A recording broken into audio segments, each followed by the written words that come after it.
Hi, this is just a continuation of my first video. My allergies are kind of all over the place. Anyway, continuing into Venezuela, I guess why I'm talking about Venezuela is that my country that I'm worried about, America, the great state of USA here, is that we are leaning towards that way.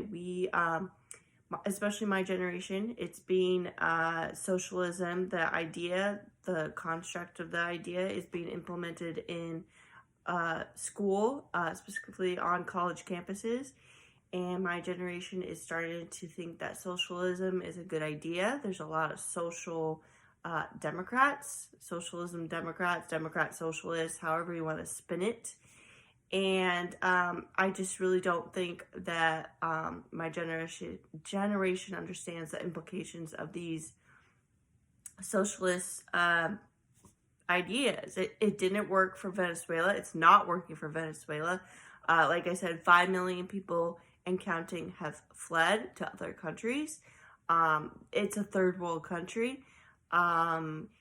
Just the poverty rate, destitution is just awful. There's no human rights, no basic human rights.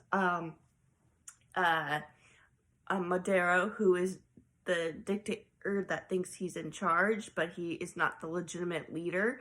The legitimate leader, if I'm saying his name correctly, is Juan Guaidó.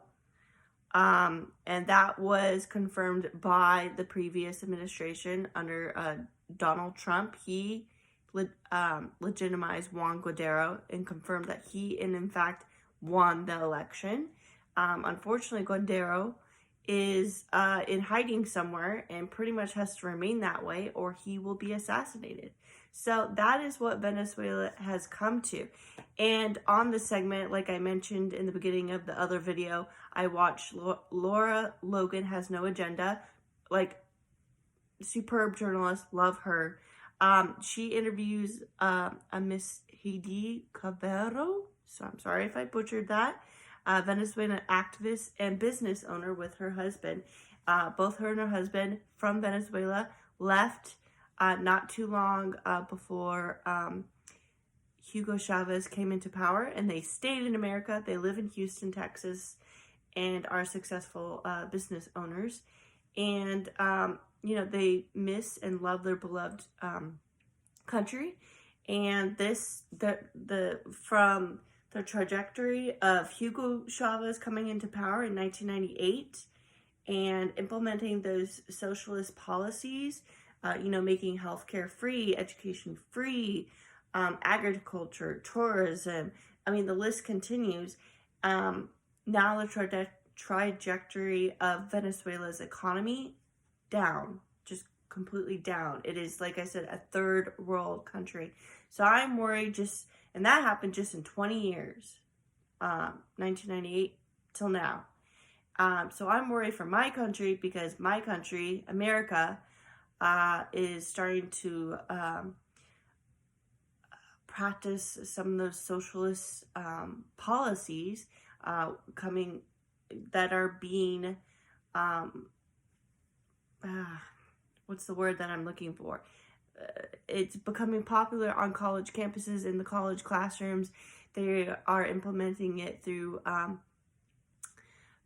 speech, having protests. A lot of them are escalating to violent protests, taking down statues, voting on things that they think need to be free, like school tuition. So they want education to be free. They want healthcare to be free.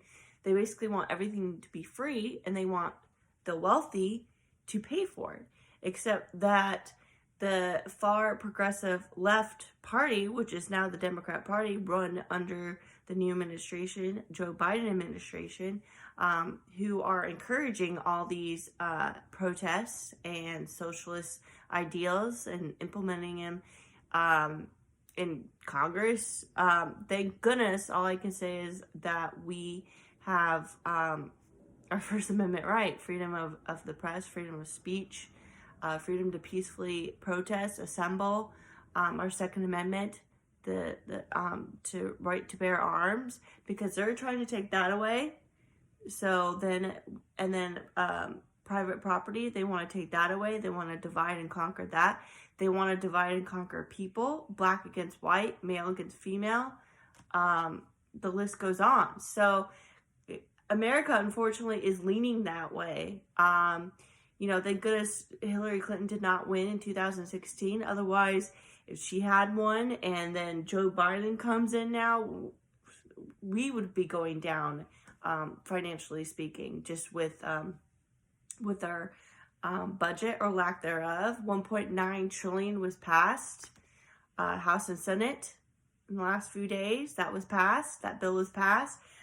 So now we're going into more and more national debt. And for you out there that disagree with me, they're like, hey, Chloe, what's the big deal? Like, shouldn't things be fair? Shouldn't things be equal? Shouldn't things be free? I mean, everything is so expensive. Yeah, things are expensive because things cost money. How do you think we're going to fund everything that's quote unquote free? Well, I'm going to be taxed. My mom is going to be taxed. The poor are going to be heavily taxed.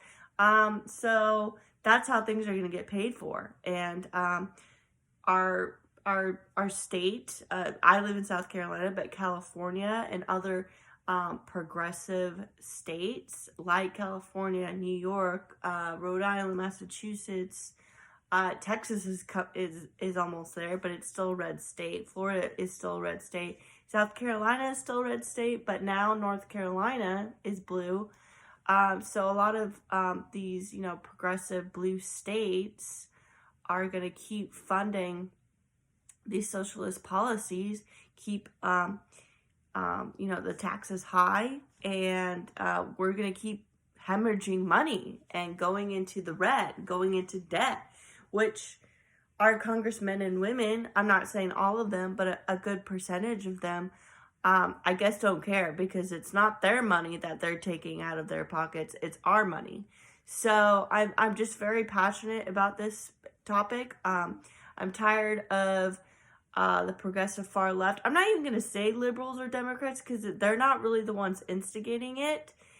And I can actually have a polite conversation, a polite argument or debate, if you will, with people that are liberal. I can't, not with progressive far left, those that are behind, organizations such as Black Lives Matter or Antifa, anti-fascism. Also, I don't know if this is a quote, like fun fact, but fact, BLM supported Nicolas Maduro, who is the dictator of Venezuela, who thinks he is the legitimate leader of Venezuela, the legitimate representative of Venezuela and its people. And the Black Lives Matter organization, the three women that started it, welcomed him into the U.S., I believe in 2016, 2017. So they are in support of his socialist policies, and they want to bring that into here in America. They want to implement that all across the board. So, scary thought there. Anyway, I just wanted to touch on some of that and go into a little bit of the censorship and the canceling of America, essentially, everything that has made America what it is today. I don't remember what podcast, who said it. It might have been Charlie Kirk or Mark Levin, but I think both of them definitely can agree, we can all be on a consensus that I did not think the censorship that is being allowed right now, like with the Cat in the Hat, Dr. Seuss books, I actually don't quote me on the Cat in the Hat. That's just the title that came to mind. Dr. Seuss books, those 6 specific books that were canceled. I did not think it would reach to this point, the censorship in America, and so quickly, especially under this new administration. Just a lot of thoughts going through my mind.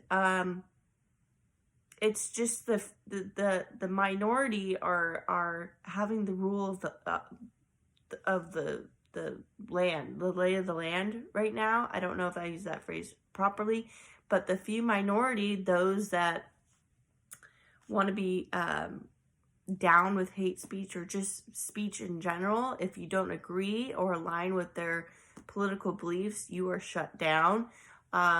Your social media account, you are banned, you are censored, you are targeted, and it's just wrong. This is what happens in communist, socialist regimes, like in communist China, like in Russia, like in North Korea. The list goes on. Middle East, Africa. I mean, there's no human rights. There's no private property. There's no U.S. Constitution. Nothing. So that's why those countries are the way they are. And we should not take a page from their playbook. We should not follow them. We should not take from their leadership because it's very scary. I mean, look at Europe now. It's socialism. Canada, socialism. Especially when it comes to their Medicare. So I just kind of wanted to touch on that a little bit and just give you my perspective. Thank you for listening. I think I might do another video, and let me know what you think. God bless.